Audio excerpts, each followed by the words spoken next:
It's not the duty of people who are not involved to deny the pain of people who are involved.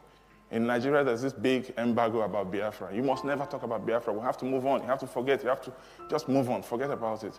But it's not the duty of people who are not there to forget. If the people who suffered want to forgive and forget, it's their prerogative, and they can do that at their will. Well, Steve Jobs, has anybody read his autobiography? Yeah, he stopped going to church because he read about the Biafra war. He said, if Christians can do that to people, why should I worship that God? I don't agree with him, but that's his view. He felt so bad about the war.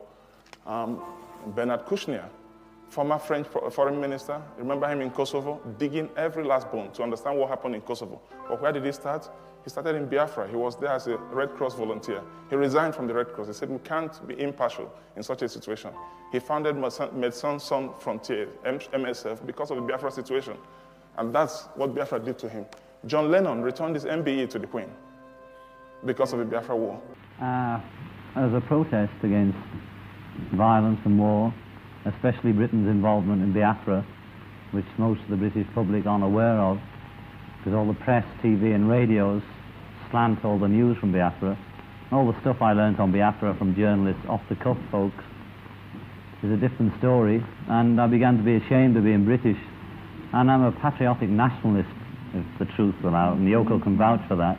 I'm always fighting about what Britain invented, radar, and what all the different things we've done.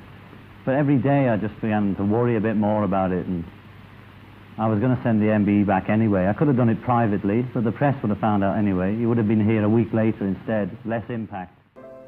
Jimi Hendrix was playing concerts to raise money for the children in Biafra. He was raising money to feed people like me.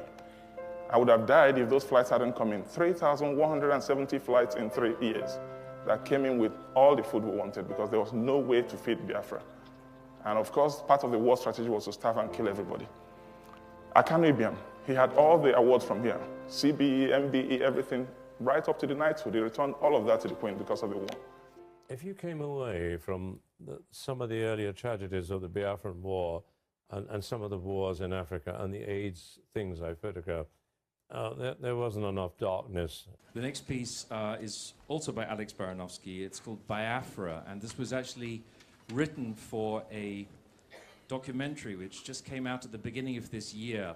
The documentary is called McCullen, and it's about the very famous war photographer Don McCullen, who traveled around the world over the last 30, 40 years, taking the most extraordinary photographs, mostly of war-torn areas. And Biafra was a former province near to Nigeria, where they had a most horrendous civil war in the 1960s.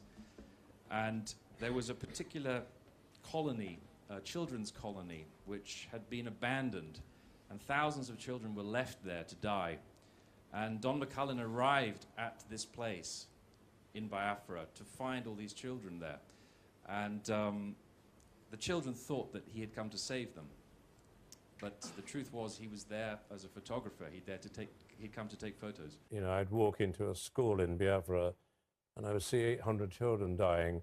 And as soon as they saw the white man coming, you could see they thought there was some hope at the end of the tunnel.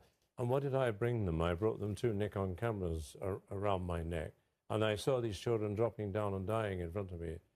And you know, we live in a world now where the media isn't that particularly interested in the real tragedy in our lives. Do you feel that? I'm convinced it is. And it was something that he just never really got over, never really recovered from. And Alex wrote this particular piece based on that, and it's in the film, which is the most extraordinary documentary. I would urge any of you to go and see it. It's just out, and it has picked up 2 BAFTA nominations, in fact, just recently. So this is Biafra by Alex Baranovsky.